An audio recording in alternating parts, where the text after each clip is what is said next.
Hey everyone, Chloe here, and welcome back to my channel. And if you are new here, ladies and lurkers and reformed masculinas, welcome. So I wanted to share a bit of deeper insight when it comes to understanding the romance game and male psychology. And I wanted to extend a conversation that has been happening over on the gram at Hypergamous Hive, and shout out to the Hive, about what it means when a woman does not understand the backlash that will often come with undermining a man's decision-making power. And when a man feels that you have co-opted or that you have taken his God-given power from him. Now, for those of you who don't know the backstory, the Canadian-American actor Mr. Joshua Jackson, who is now 43 years old, of Dawson Creek fame, went on to The Tonight Show with Mr. Jimmy Fallon to do some media press work for a show called Dr. Death.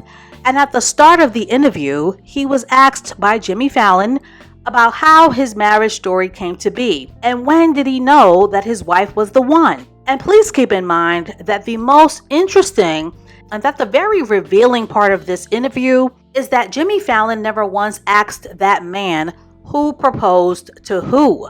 But in a very shocking and a very casually obtuse and in a very cringe-worthy and in subliminal fashion, Joshua admitted to the world and to Black Twitter that not only did his wife, actress Jodie Turner-Smith, who is now 34, that not only did she role reversal propose to him on New Year's Eve in Nicaragua, but that she was also adamant that they get married after a whirlwind romance and 2 months of dating. Now, eventually, 11 months later, the couple eventually tied the knot, shotgun wedding style, when Jodie Turner-Smith was around 5 months pregnant in December of 2019, and they have since welcomed into their lives a wonderful baby girl. So in other words, Joshua created a very damaging public narrative on The Tonight Show by basically telling the world that yes, I got married to her, but only because she asked me to, and that this decision was not negotiated, and that yes, his wife did all of the legwork. And share a comment below if you believe this public admission was humiliating and embarrassing. Now, I've already made a very specific feminine school video on why a woman should never propose to a man, and you should check it out. And let me first start off by saying that of course it is not an issue to tell your man that you are ready to settle down and have a family. But it will never be okay to propose to a man, and no man should ever feel comfortable enough to admit to the world that his woman proposed to him. And of course, it will always be my hypergamous recommendation to never ever practice role reversal of any kind with any race of man. And that will include secretly buying your own engagement ring, or going 50-50 on bills, or buying a house and moving your man in. And I understand that many women in the dating and marriage market will have a poverty mindset, and they will believe that the marriage pickings are slim or that the marriage prospects are slim. But hypergamous or not, always allow a man to choose you. Because a man is a man no matter what his color is, and his masculinity will always be the most important thing to him, even when that man himself isn't fully aware of it, as there are many men who have a very weakened and collapsed sense of masculinity, which is why men who are in their feminine or men who are passive eventually end up bucking back on the loss of their masculine divine or their stripped sense of power.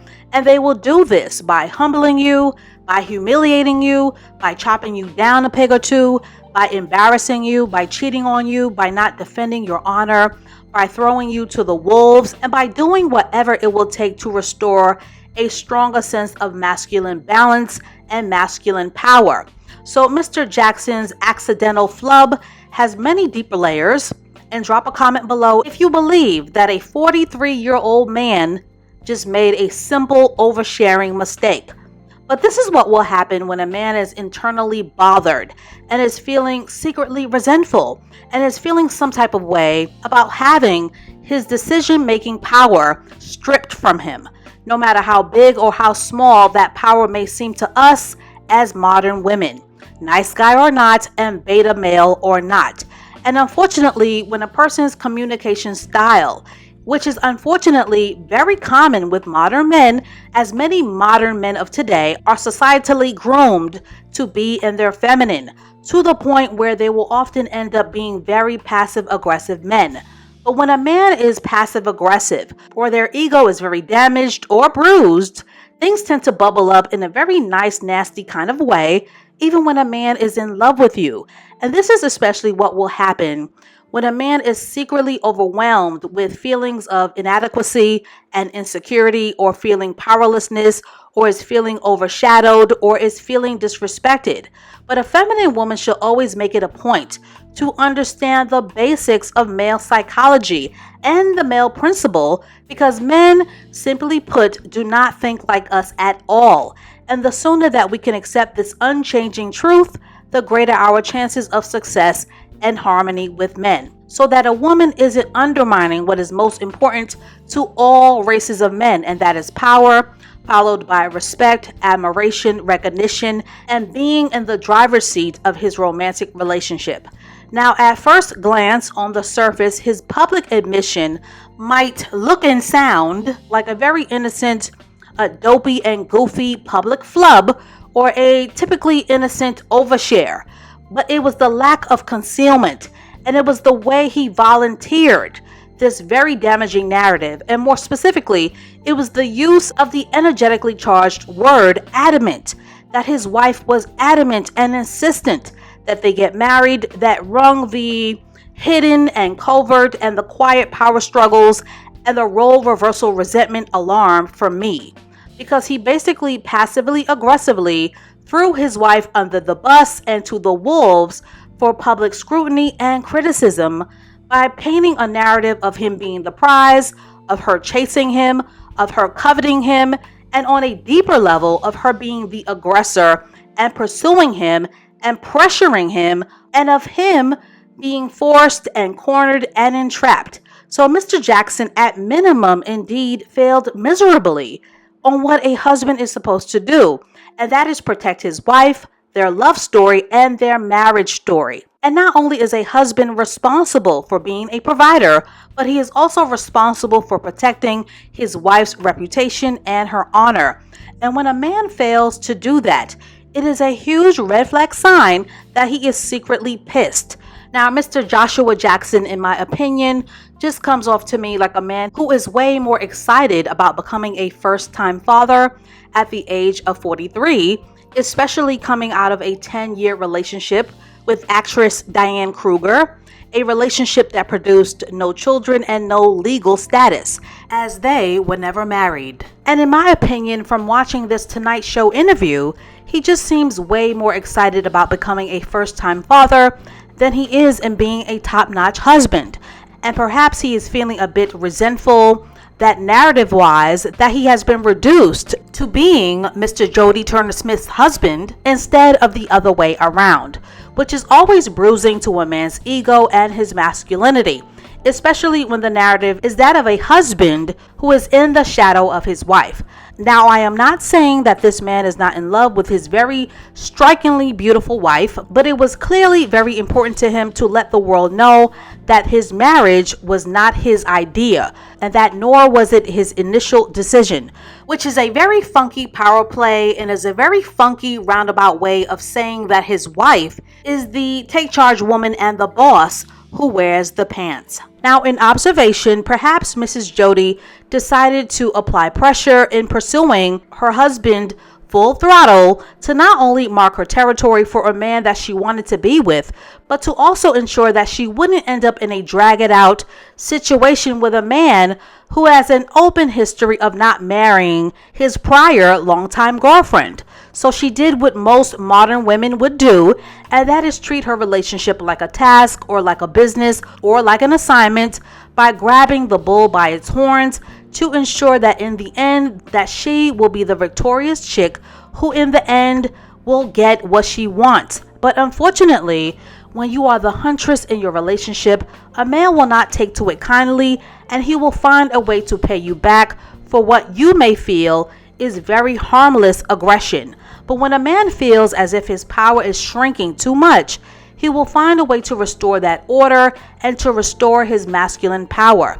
Now, before I end this video, I wanted to also talk very briefly about the importance of a man having agency in his executive decision-making power.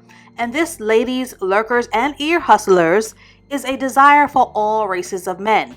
So for those of you who don't know, executive decision-making power is a man's ability to create options for himself, or his ability to assert leadership, and his ability to make impactful decisions that he can be admired and respected for, like, for example, being able to fully provide for his family, or being able to offer a person opportunities, or being able to hire and fire, or being the one to choose the woman that he will decide to spend the rest of his life with.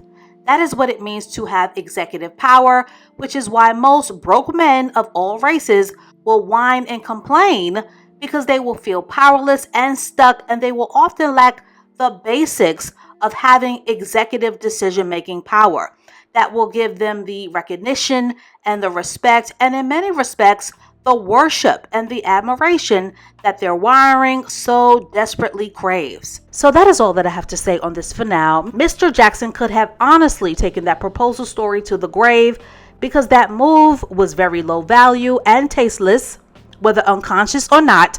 But his hidden resentment and his hidden feelings of being bothered wouldn't allow him to just live and let live. And beta male, feminine male or not, a man should never give the public any kind of humiliation ammunition to attack his defenseless wife on any level. So, ladies and lurkers, is proposing to a man an out-of-pocket move? And are you comfortable with the public image of a black woman proposing to a man of another race? And is proposing to a man pick-me / desperado behavior? And does proposing to a man mean that you are chasing him? And as always, I look forward to reading your amazing comments below. And stay tuned for more cautionary tales and male psychology videos to come. And I will catch up with you ladies and lurkers in the next one.